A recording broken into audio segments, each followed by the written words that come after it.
ലിവർപൂളിൽ ജനിച്ചു വളർന്നവൻ 6-ാം വയസ്സിൽ ലിവർപൂളിന്റെ അക്കാദമിയിലെത്തി.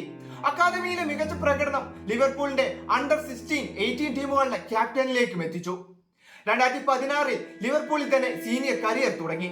പിന്നീട് അങ്ങോട്ടുള്ള 8 വർഷങ്ങൾ നീണ്ട ആ 8 വർഷങ്ങൾ ലിവർപൂളിന്റെ വിശ്വസ്തനായിരുന്നു.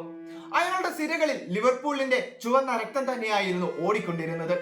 ട്രെന്റ് അലക്സാണ്ടർ അർണോൾഡ് എന്ന ഇംഗ്ലീഷ് താരത്തെ കുറിച്ച് പറയുമ്പോൾ ഇതെല്ലാം കൂട്ടിച്ചേർക്കണം.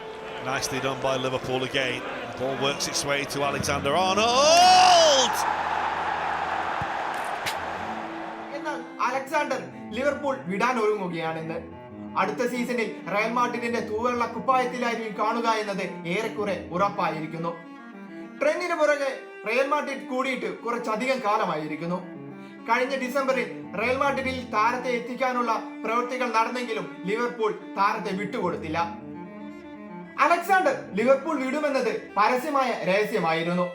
അതുകൊണ്ട് തന്നെ ആരാധകർക്കും അതിൽ ഒരു അമർച്ചമുണ്ടായിരുന്നു. യുണൈറ്റഡിനെതിരെയുള്ള മത്സരത്തിൽ അർണോൾഡിനെ ആരാധകർ കൂവി വിളിച്ചാണ് എതിരേറ്റത്.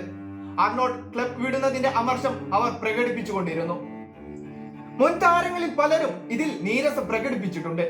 എന്നാൽ പ്രതികൂലിക്കുന്നവർക്കൊപ്പം അനുകൂലിക്കുന്നവരുമുണ്ട്. ലിവർപൂൾ മാനേജ്മെന്റ് അർണോൾഡ് അടക്കമുള്ള താരങ്ങളുടെ കോൺട്രാക്ട് റിന്യൂ ചെയ്യാത്തത് അവർ അതിന് കാരണമായി പറയുന്നു.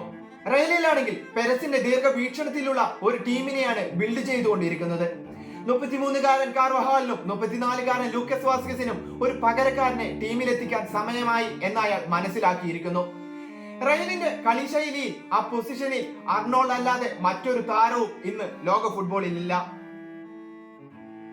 ക്ലബ് വേൾഡ് കപ്പിന് മുമ്പ് തന്നെ താരത്തെ ടീമിലെത്തിക്കാനുള്ള കഠിന ശ്രമങ്ങളാണ് റയൽ മാഡ്രിഡ് നടത്തിക്കൊണ്ടിരിക്കുന്നത്.